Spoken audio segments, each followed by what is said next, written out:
Kakulangan naman ang benepisyo ng mga BPO workers dapat tugunan ayon kay Senator Raffy Tulfo.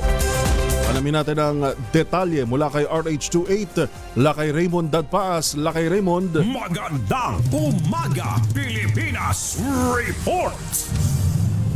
Pinakikilos ni Senador Raffy Tulfo bilang chairman ng Senate Committee on Labor ang mga kinaukulang ahensya ng pamahalaan at tugunan ang problemang kinakaharap ng mga manggagawa sa Business Process Outsourcing o BPO.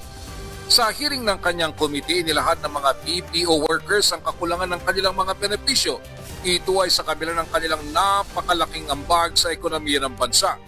Sabi ni Tulfo, ang 1.8 million na Pinoy BPO workers ay halos tapatan ng kontribusyon sa ekonomiya ng bansa ang dollar remittances ng mga overseas Filipino workers o OFW. Isa sa mga pangunahing issue na ibinahagi ng mga BPO workers ay ang occupational safety and health standards, partikular ang kakulangan ng sapat na HMO o health benefits sa kabila ng mga health hazards na dulot ng kanilang trabaho. Ayon sa kanila, madalas ay sila pa ang nag-aapono sa gastusin para sa check-up o emergency cases. Ibinahagi rin ng mga manggagawa na ipinagbabawal umano ng ilang mga kumpanyang pagbuo ng unyon.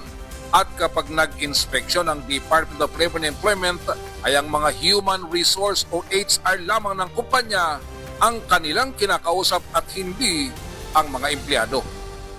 Ito si RH28, Raymond Dadpaas para sa DCRH, una sa Pilipinas, una sa Pilipino. Bagong balita, bagong